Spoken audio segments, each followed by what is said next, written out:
In this series of Sustainability of Fashion, we'll be exploring fashion's precarious relationship with sustainability and its attempts to address growing concerns surrounding its non-conservational approaches to society and environment.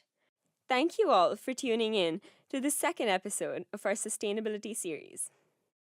Joining us today we have Nazina, Kate, Samia, Apranji, and myself, Ashwini.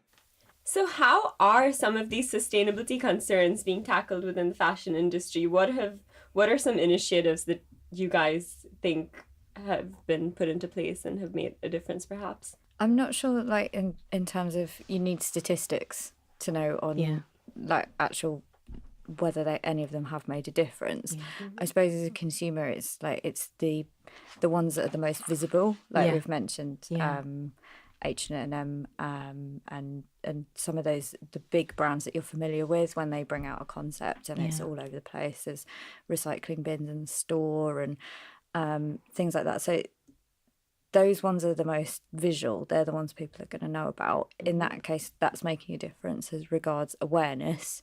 It's also making a difference in making that company look more responsible from the outside. Whether it is or not is another question, and that is probably not going to be transparently available. That's right. information. It's transparency. It's how do we measure the real impact that these, so-called, very superficial ways of addressing the very, very big elephant in the room. How are they being measured? How are we able to track whether that's actually making a huge difference on, the sort of general output of pollution? And it's probably not the more visible things that actually need to be shifted as a matter of urgency. Yeah. It's all the stuff behind the scenes that we don't know about that's probably going to make the biggest difference before you start, like, seeing little bits and pieces on the shop floor. It's so true. Yeah, and literally, like, along every step from, like, farming cotton till us disposing of it, every single step there's an issue with regard to sustainability. So are they really addressing every single issue? Because, I mean, I haven't heard of any measure that really addresses every single issue. There's always something that's missing. There's always a part of it that's unsustainable. So really, like, which part is important? How do you know that every single thing is sustainable about? Well, again, which is why I thought it was important, or it's just really important for people to understand the definition of sustainability, because until then, you don't really know what to look out for. Mm-hmm. You don't really know what sort of judgments you can make, or what sort of conclusions you can draw from any fashion companies sort of actions towards a more conscious sort of process, or operations almost. So there's a lot that we need to sort of armor ourselves with, and unfortunately a lot of people are a little bit blinded. They don't really feel the need sometimes to fully understand. So just making it more accessible, I guess, and getting people more aware, I think will make a massive difference on how companies will be much more transparent. Because as you were saying, Kate, it's all good and well, putting out recycle bins and, just sort of like making those very superficial attempts to look, aesthetically like they're caring. But what about the hidden horrors that are affecting the whole supply chain of a product being, on the shop floor, in your hands, in your wardrobe? Yeah, I mean, you see the clothing bin and that's all great, but the consumer doesn't know actually when they put something in that where it ends up. Right. If it does do what it's saying. And also there's probably, although that is an important part of what needs to happen, recycling our waste and being more aware of what we're using, there are also other probably even bigger issues behind that we don't know about. Yeah. That actually that needs to be probably dealt with as a priority. You can't do everything at once, I get that, but like there's probably bigger fish that need dealing with before we start putting our stuff in recycling bins. I think a good way to measure the impact is a company's carbon and water footprint. It can definitely be a good start to see how much carbon, because every step of the process emits a certain amount of carbon. It releases a certain amount of carbon into the atmosphere. So I think that would be a really good start if companies, or even if the government, started taking measures to introduce certain laws that a company can emit so much carbon emission, or can release so much, have this much carbon footprint, and that the company would publish this and make it and make the customers aware that that's what it's doing, and it's actually taking initiatives to reduce its carbon footprint or water footprint. So I think that could be a good start. Yeah, true. And that sort of answers actually, or segues into the next question, which is obviously at present, how much impact are sustainable measures having on the environment? And I think, when you're looking at, the encouragement of stakeholders in trying to put right this issue, as you've just mentioned, that's definitely a start, and the government do need to get involved. Obviously, climate change efforts have been around since the 1960s. So, throughout God knows how many decades, there's been a real sort of push. I know the United Nations have an environmental program, and, they're sort of getting a lot of countries involved, signing all sorts of, documentation to encourage our nations to be much more sort of conscious about the environment. But what's quite interesting is that I guess the pace is very slow, and it's very patchy, and there's no real commitment either. And I think the reason why, very cynically, is because there's no real sort of economic incentive. And, the only way that can sort of change is if we change, I guess, the economic paradigm, if we change kind of like capitalism, because capitalism really is, and it's something that we'll talk about a little bit later. Quite big, but it's something that is hinged on profitability, and profitability is kind of like linked to consumption. So, really and truly, the incentive, particularly in the fashion industry, is for us to consume more. By any means necessary. Task to how to get people to consume less. Right. Well, that's it. And it's sort of like that's for me the one of the key points, one of the key takeaways to this is changing our behavior. It's changing the processes that we go through when we're consuming, understanding the importance of buying less, of being more conscious, and making more sustainable choices. Like all those things, that they're going to be very difficult, but it's a change that needs to happen.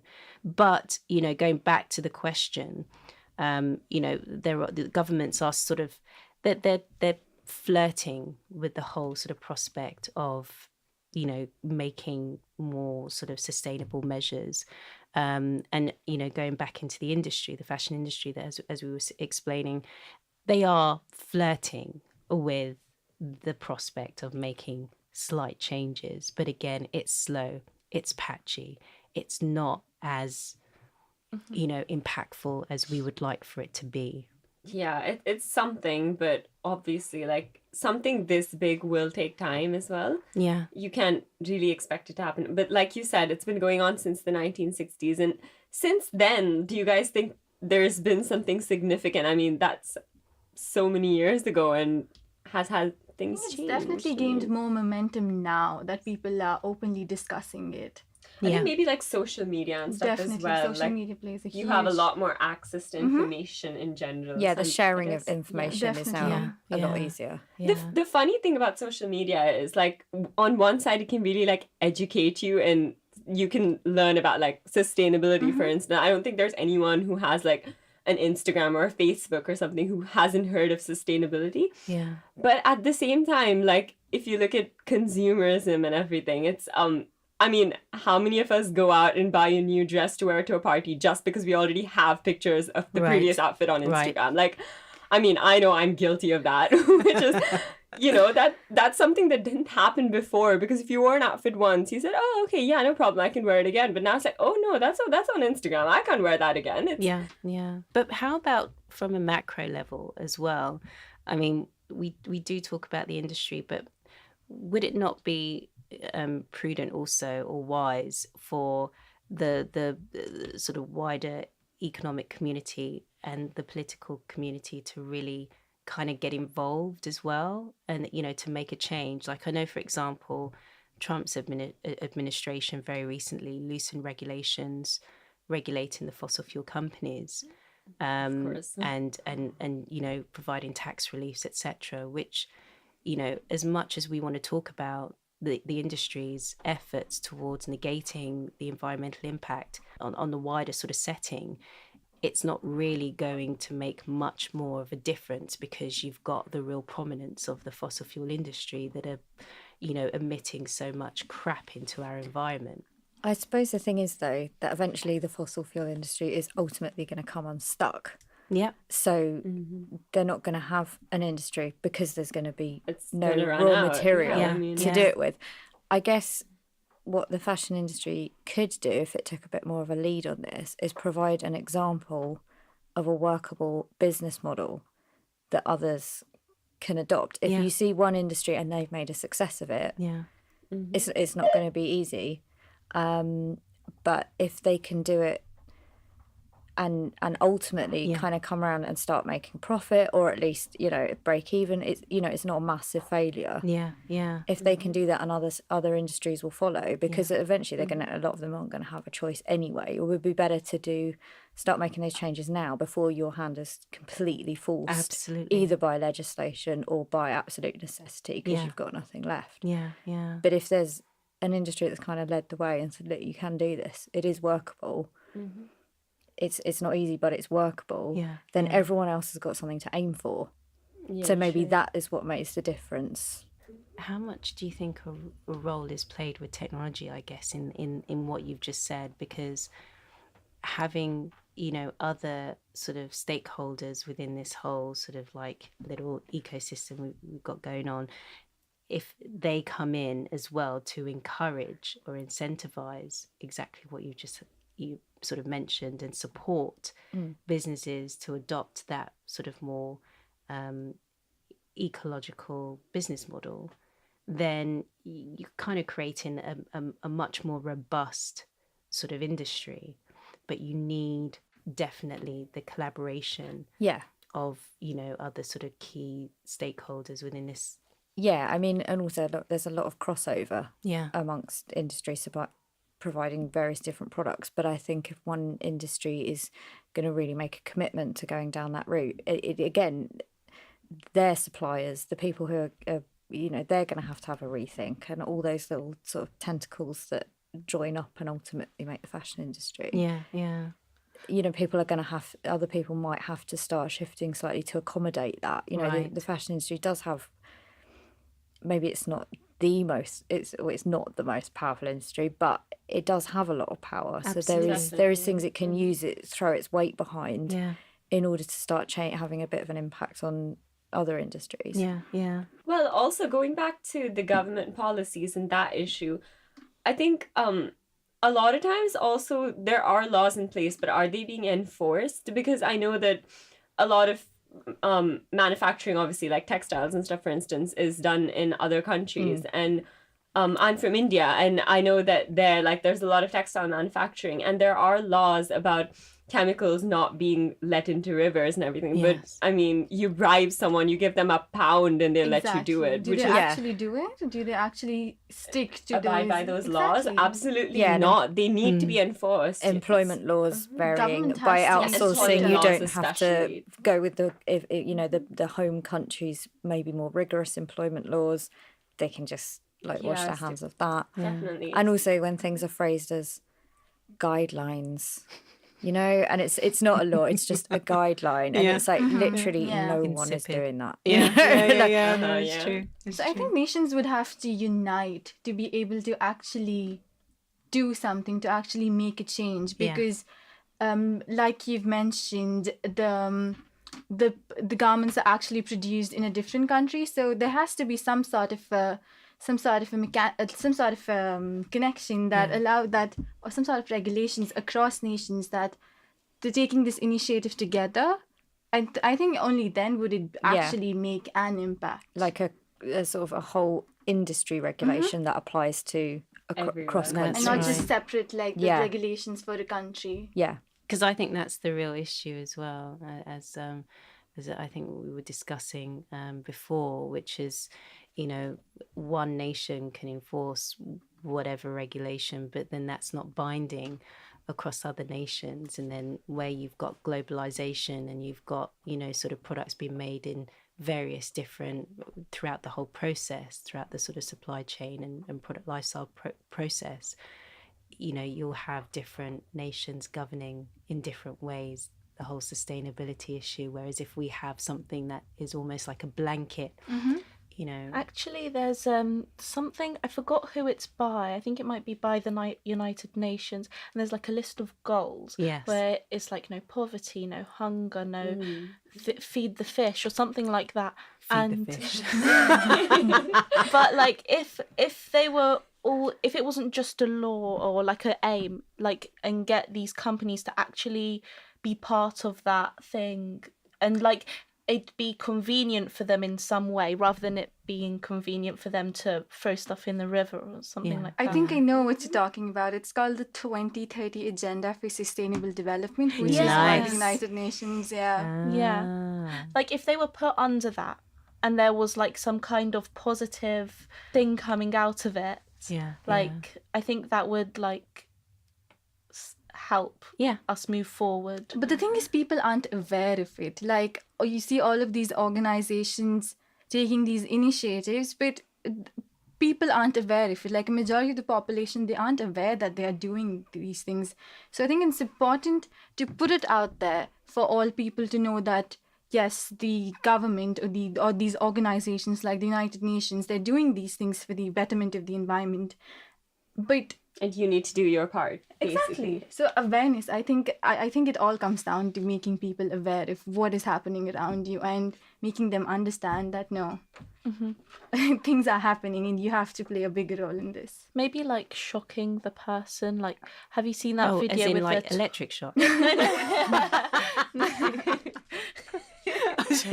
mean, like, it's a little bit medieval, no? No, carry on. I mean, like, shocking them, like, show them something really traumatizing, like that turtle with the straw up its nose. That's, like, made us... Like, it was crying and there was blood everywhere. Oh my God, and, like, he survived, they pulled the straw out, but it's made us... It's the Evening Standard ended up doing, like, something where they changed from plastic straws to paper straws. So then... The Evening Standard? Yeah, well, they started campaigning for it after Turtlegate. And they but actually a lot of shops, companies, businesses are abandoning the plastic straw. So things like and stuff as well, like paper straws now. And going over to paper straws. I think the only slight thing is that where Peter, like the animal rights he's got a name. Peter. No, that's not the animal rights. That's an organisation. I've just named a turtle. That's hilarious. It's a good name for a turtle. Yeah, sure. He looked a bit like a Peter. Yeah, so definitely like making people aware of these things and sort of really showing them the extent of it and like how bad it can be, because otherwise just saying, oh yeah, like polar bears are dying on like Pluto, they're gonna be like, yeah, I don't really care. So. Yeah, if people can also like Pluto, because of these things, they can also choose to ignore it. That oh my God, this is happening. I'd rather not know about it. It's true. Just because for my peace and for my. So it's important to market or to promote these things in a better way that actually is not too extreme. Yeah. Well, we're not. What I was gonna say is like. Peter, for people for the ethical treatment of animals, just to clarify. They ran those quite successful the fur campaigns that were very, very shocking some years ago. But we're not as shockable as we used to be. Yeah, because of apathy. Yeah, basically. So perhaps if they ran those campaigns again, would it have quite the same impact as when they first came out? Yeah. No, but that's true. Like, PETA's campaign against fur and everything has made a huge difference. Like the number of designer labels that now don't use fur, it's like Versace recently said that we're not going to use fur anymore. Yeah, like that's so pretty many, big. honestly. Like, yeah.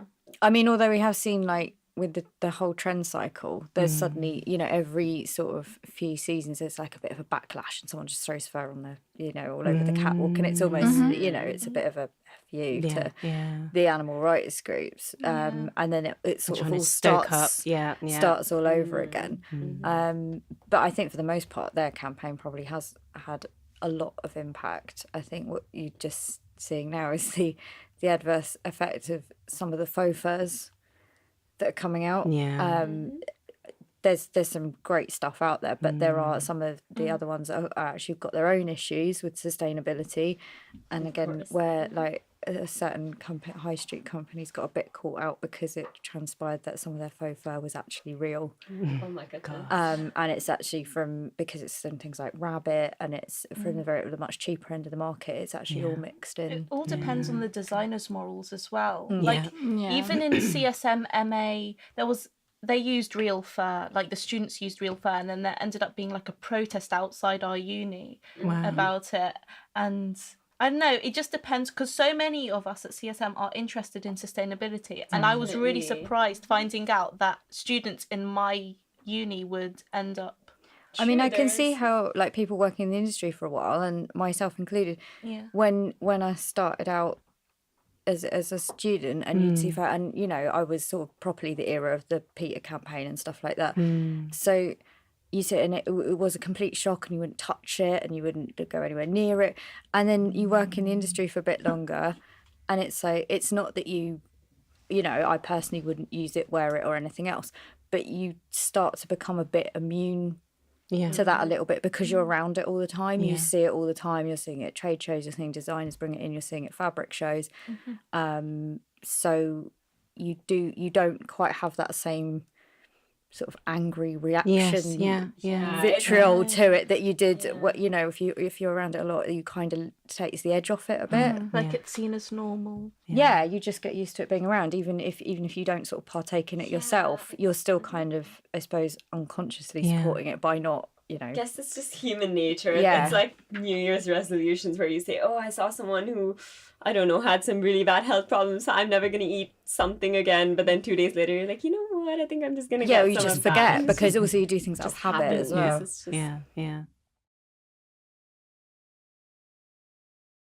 To conclude, most campaigns have tackled one facet of sustainability, but across a broader spectrum, there's been, well, not much of an impact. Yeah, I think you see, you know, we get the fur industry, the protesters, campaigners against the fur industry. That's had quite a big impact. That is not fixed by any means, but it's raised awareness. It has had an impact. It's made a change to how the industry is run, how it's promoted, how acceptable it is to the consumer.